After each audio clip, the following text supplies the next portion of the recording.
ICC. Any comment? Ang nasa isip ko niyan si Bongbong Marcos, sinabi mo dati ayaw mong makipag-cooperate sa ICC and that settles the issue. Ngayon iba na yung sinasabi ni Bongbong Marcos.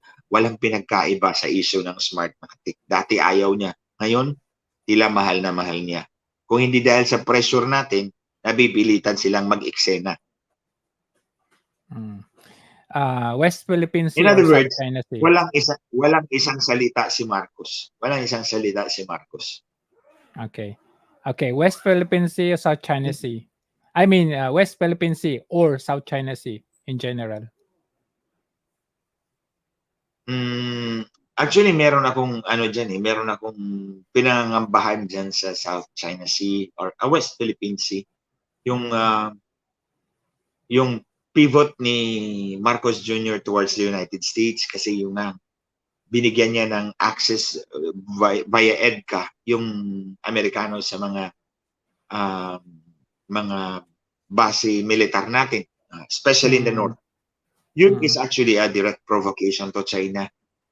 Ako, hindi naman ako nagtitiwala sa mga incheck. To me, they are really a bully.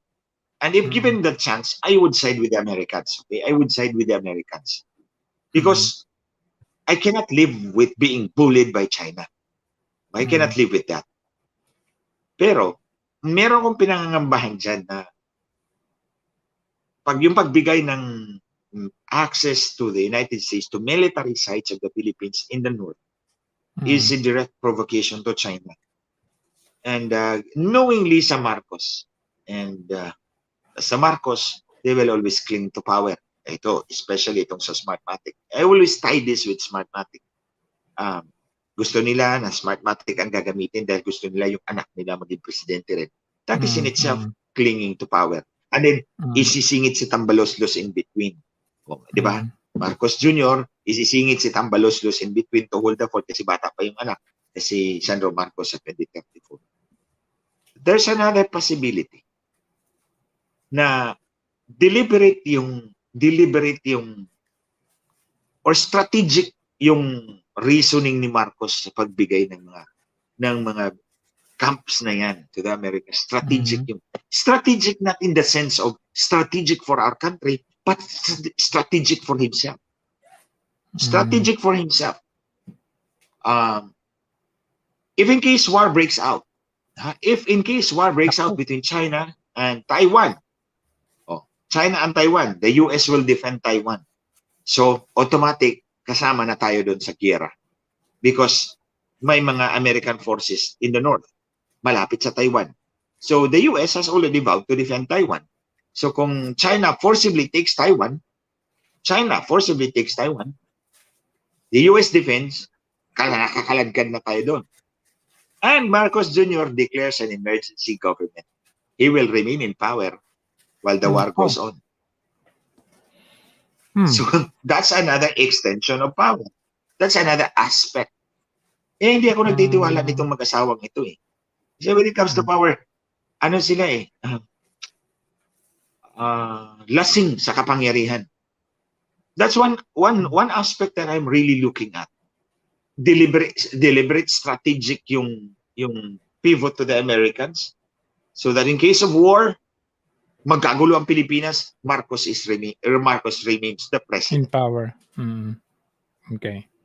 He will remain in power. So, mawawala so if it stretches for years, kung mag-stretch siya ng ilang taon, si Tambaloslos mawawala si Tambaloslos sa picture. Anyway, even if he's a cousin, he is still disposable. Lahat sa kanila, Marcos, disposable lahat. Sila lang ang hindi disposable. Anyway, sige. Okay. Next. FBR travels versus Marcos Jr. travels. Yung mga paglabas-labas ng data. I can understand that. I think I have been watching FBR before. Yung kay FBR is more of like, I don't know kung hindi ko naramdaman yung self-interest niya doon sa kanyang travels.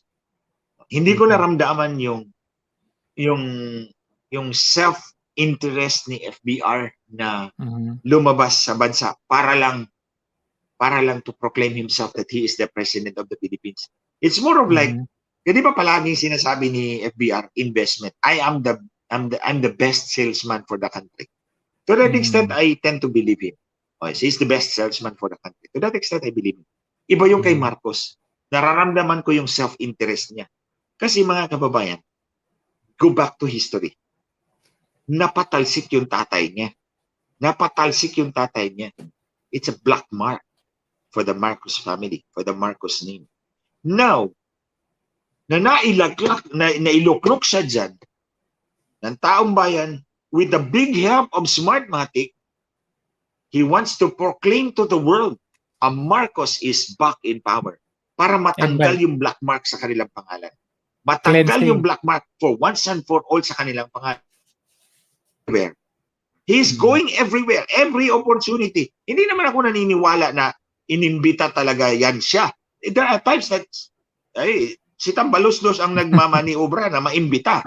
Sila yan nagdadrama-drama. He wants to proclaim to the world Marcos is back in power para matanggal yung black mark sa kanilang pangalan with the removal of his father 40 years ago.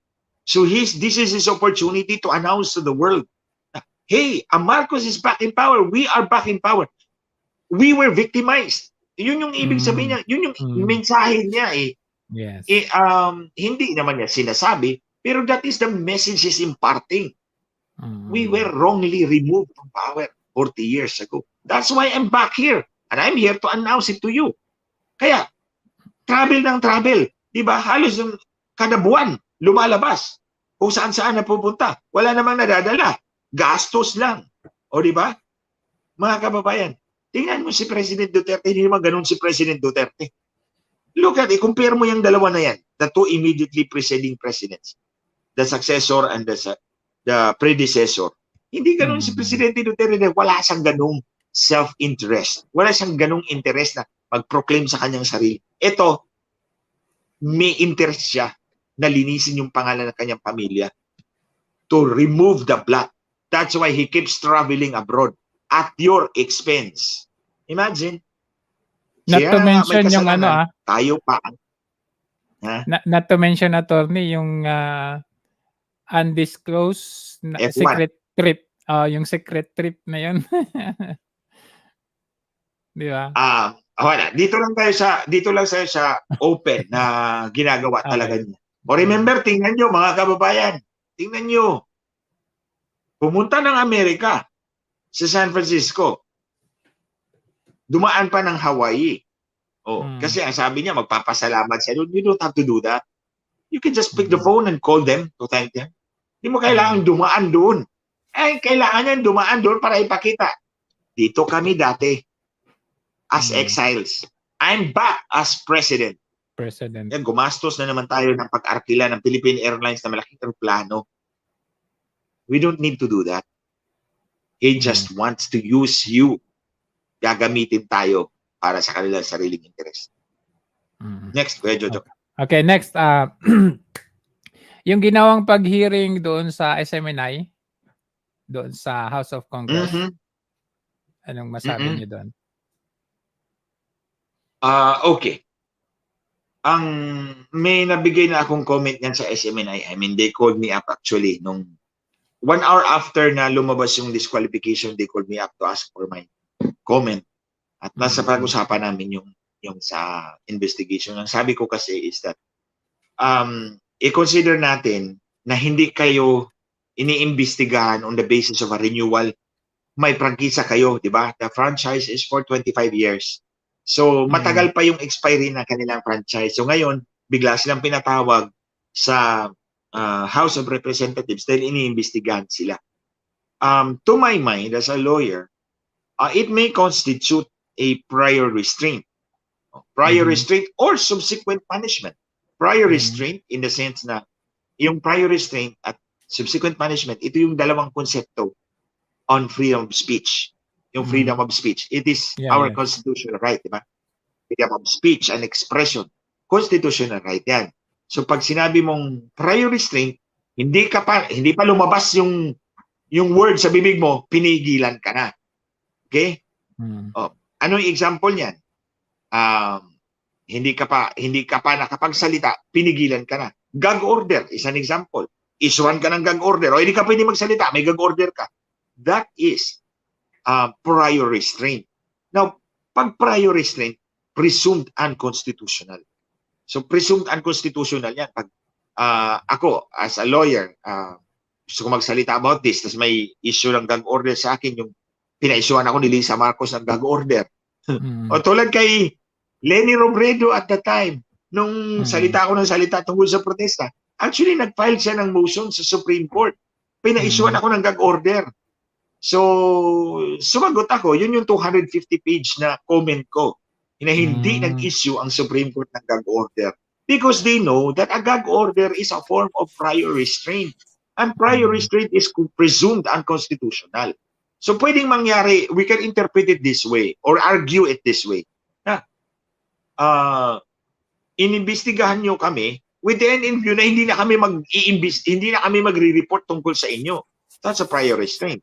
Or you can consider it as subsequent punishment. Pag tinanggalan nyo sila ng lisensya. Kasi ngayon investigation to eh. May chilling effect ito doon sa SMNI. Matatakot na. So in that regard, it will be considered as a prior restraint na hindi na sila pwedeng magsalita about tambaluslos, about the travels, about the money of the House of Representatives kasi iimbestigahan tayo, tatanggalan tayo ng lisensya. Pero pag sabi mong tatanggalan tayo ng lisensya, that's subsequent punishment. That would still be unconstitutional. Okay. Next, medyo malapit na, attorney. Yung ano bang tawag nito? Yung pag issue doon sa NPA ng anong tawag doon? Amnesty. Kasi if in comparison doon sa dating administrasyon is kumbaga all out war eh. Dati kasi may noong unang upo ni Pangulong Duterte, peace talks, pero inano nila eh, binayolate. So all out war, parang ganun with the NTFL Cup. Ngayon, amnesty. Ano yung masasabi niyo doon? I'm not very familiar I'm not very familiar with the issue. Depende po kung sino yung binigyan ng amnesty. Kasi kapag sinabi mong amnesty, wipe out yung offense. Diba? Iba yung pardon, iba yung amnesty. Kasama yung active. Ha? Kasama yung active. Ako on my part, hindi ko bibigyan ng amnesty yung mga people who committed brutal acts. You have to distinguish. Ang bibigyan mo ng amnesty siguro those who have minor infractions of the law. O remember sila ng NPA. But hindi naman pare-pareho yung kanilang contribution to the revolutionary cause. Yung iba, watcher lang. Yung iba, sleeper. Yung iba, killer, torturer. Yeah. Yun yung hindi mo dapat bigyan ng amnesty. So I'm not familiar with that. Pero kung ako, that's how I would approach the issue. I am willing to give amnesty to those who na ang contribution doon sa revolutionary cause nila is not so much against my conscience. Kasi pag pumatay ka, brutal na pagpatay ng mga tao o yung mga kasama mo in that purge, 'di ba? May purge sila eh. Hindi yung pwedeng bigyan ng amnesty because you have shown us yung capacity mo to do brutal things. So, I don't know kung anong ginawa nila dyan sa pagbigay ng amnesty, but giving amnesty is a more concrete way of telling itong mga NPAs that we mean business, we mean peace. In that regard, okay ako dyan. If I were the president, I would give amnesty to show to them na, in good faith pinakita ko sa inyo willing ko kayong tanggapin uli. But wag niyong abusuhin yung pagpapakita ko sa inyo ng good faith. Wag niyong abusuhin yan. In other words, balik tayo doon sa palagi kong sinasabing prinsipyo sa buhay ko. Mainit ang plancha, wag mong hawakan. Para hindi ka mapasok. So, gusto ko, kung ako yung presidente, okay, bibigyan ko kayo ng amnesty. Wag lang yung mga brutal na mga torturer, mga brutal na mga killer.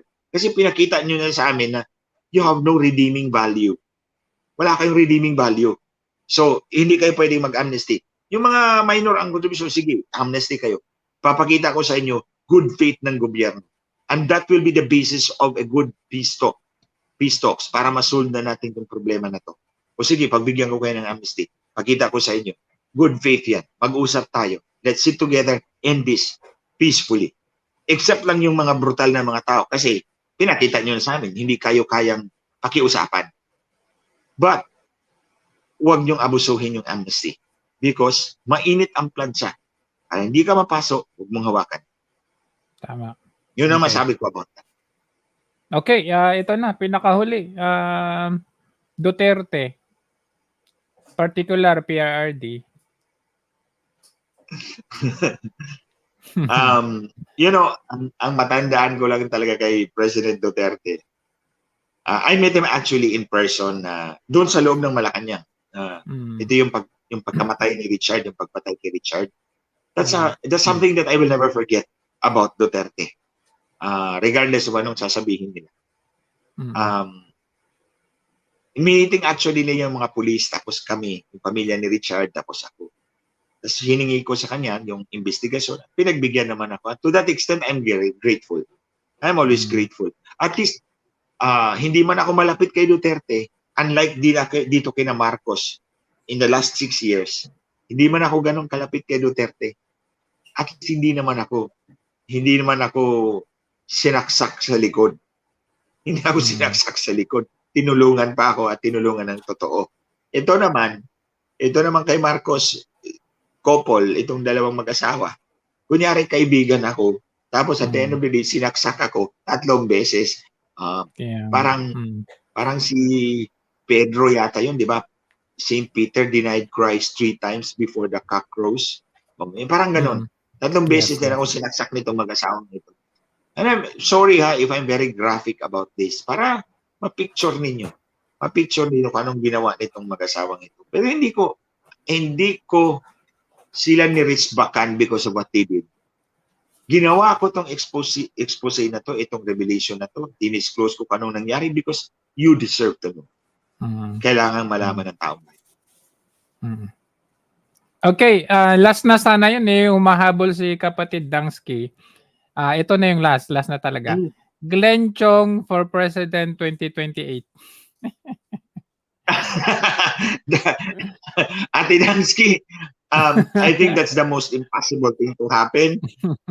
That's the most impossible thing to happen, especially pag nandiyan pa rin si Smartmatic. Alam niyo mga kababayan, nung tumakbo ba akong senador, marami pong salamat sa inyong lahat na mga nagtiwala po sa akin. Ang sabi nga ng COMELEC, yung Q server, 2.5 million lang ang binigay na boto sa akin. 2.5 million yung boto binigay sa akin. Tapos, nasaan na ba yung resulta ng... Meron akong resulta noon Natandaan ko, sa presentasyon Camarines Sur, ang precinct number 11 ang boto ko. Sa precinct number 12 ang boto ko. Sa precinct number 13 ang boto ko. Maniwala ba kayo doon mga kababayan? Kung anong precinct number, yun yung boto ko. Okay, ito pa, meron pa. Precinct number 5, 6, 7. Magkasunod na presinto. 5, 6, 7. Ang boto ko, 24, 24, 24. Precinct number 21, 22, 23. Ang boto ko, 17, 17, 17. Basta 3 magkasunod na presinto, 3 pare-parehong boto. Yun. Iba yun, ha? Iba yung, merong mga presinto na ang boto, kung anong numero ng presinto, yun yung boto ko. Meron ding mga 3 presintong magkasunod na pare-pareho ang boto ko. Meron din na kung 3 presintong magkasunod-sunod, ang boto ko, tumutubo isa. So, for example, precinct number 1, 2, 3. Ang boto ko 11, 12, 13. Precinct number 15, 16, 17. Ang boto ko 30, 31, 32. Sa precinct 15, 30. Sa 16, 31. Sa 17, 32. Ganon, tumutubo isa. So you see, these are statistically improbable. Until one day, tinawag ako ni Colonel, hindi ko pangalanan kasi magalit si Comelec sa kanya Tinanong niya ang Comelec, ilan ba talaga boto ni Glenn Chong? Ang sabi ng Comelec sa kanya, mahigit 9 million. 2.5 million lang yung dineklara ng transparency server. 2.5 million lang ang dineklara ng transparency server. Tapos sabi ni Kernel, ang boto mo raw mahigit 9 million, sabi ni Comelec. Siyempre, alam ko na dinaya tayo. So going back to kay Ate Dansky, kung Smartmatic pa rin, ganun pa rin. Kahit iboto nyo ako, 2.5 million pa rin ang boto ko. I-predict ko na yon. Kung tatakbo akong presidente sa 2028 at Smartmatic, 2.5 million pa rin ang boto ko. Alam ko na yon. So wag na tayong makaksaya ng panahon. Smartmatic pa rin. But I can always contribute to the public, to the people, sa lahat ng ating mga kababayan in my own way na hindi naman kailangan presidente. But then, to be president is destiny. So that is up to God. That is up to you. Hindi ko naman sinabing hindi mangyayari. Pero pag nandiyan si Smartmatic, alam ko na ang boto ko 2.5 million lang. Okay. Unahan ko na si Smartmatic. Okay, so Attorney, thank you very much for this opportunity to clear things out and yung mga sagot mo sa mga ibang maraming salamat, Attorney, once again. Okay, Tuto, thank you. Thank you for having me sa program mo. Sa Ate Dansky, thank you sa inyong mga kababayan na nagtiyaga ng halos 2 oras. Maraming salamat po sa inyong lahat. All right. Thank you. Okay.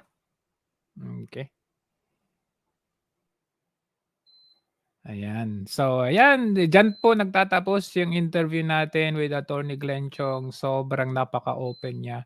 Kahit anong itanong mo, masasagot niya at sasagutin niya ng buong puso. Anyway, sa inyo lahat dyan na sumusubaybay magmula kanina, maraming salamat sa iyo. Ayan, kapatid Dansky, nasagot na yung tanong mo. Actually, hindi yung tanong Basta kinoment mo lang sabi ko isingit ko nga ito at malay mo tama naman din si Pangulong Duterte na ang presidency is a God-given na position. Hindi po yun basta-basta at kung malay natin, di ba? Kung pala rin, edi good, no? So, yun ang kung isa-summarize lang natin yung dating nung sinasabi ni Attorney Glenn Chong, merong 2 option na pwedeng gawin ng ng Comelec dito is yun nga yung kunwari i-disqualify nila and then magbibigay sila ng sapat na panahon para mag-file sila, iakyat ng Smartmatic sa Supreme Court. And then mananalo sila doon sa restraining order na 'yon. So pasok pa rin sila sa bidding at alam natin mananalo sila sa bidding, di ba? Pangalawang option is i-disqualify nila, hindi siya makakasama sa bidding kahit iakyat pa nila sa Supreme Court, hindi makakasama sa bidding. Ang ending, meron na palang kausap ang Comelec, Smartmatic at doon sa isang ipapasok nila doon sa bidding. So, magkakaroon sila doon ng sharing. Di ba? So, ganun. Kasi kung iisipin nyo, parang bigla naman after nung hearing, Senate hearing, after nung nagkaroon ng question si Senator Coco Pimentel sa Senado, tapos na-question ng biglaan yung Comelec with Senator Amy, biglang ganun na kaagad, di ba? For how many years na ipinaglalaban nila Attorney Glenn Chong ito almost 10 years, 9 years.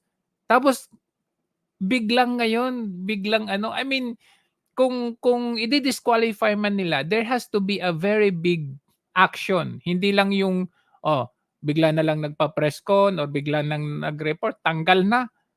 'Di ba? Ibig sabihin dito, they have to establish kung paano nila dinisqualify. They had to give yung nakakabilib or believable na grounds para i-disqualify. Sabi nila nung una si Andy Bautista.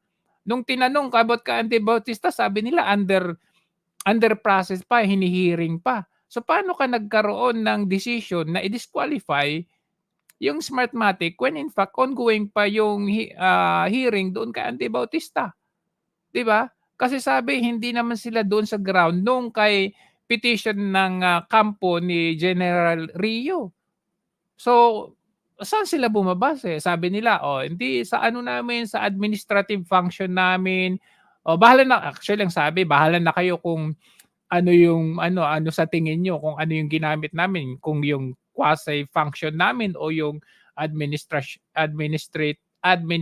function namin." Sabi niya, "Bahala na kayo." Tinatanong sila ng media, eh. So, alin dun kung ginamit man yung administrative function, saan sila bumase para i-disqualify? So in other words, hindi ka pani-paniwala yung pag-disqualify, 'di ba? Alam niyo naman, nagkaroon ng usap-usap with Smartmatic nung bago election ng 2022. Sa tingin niyo ganun lang kadali nila i-gi-give up yun? Eh, marami ng pinag-usapan yung Smartmatic and Lisa. Marami silang pera ang pinag-uusapan diyan, pera. Oh, ganun-ganun lang yun. So anyway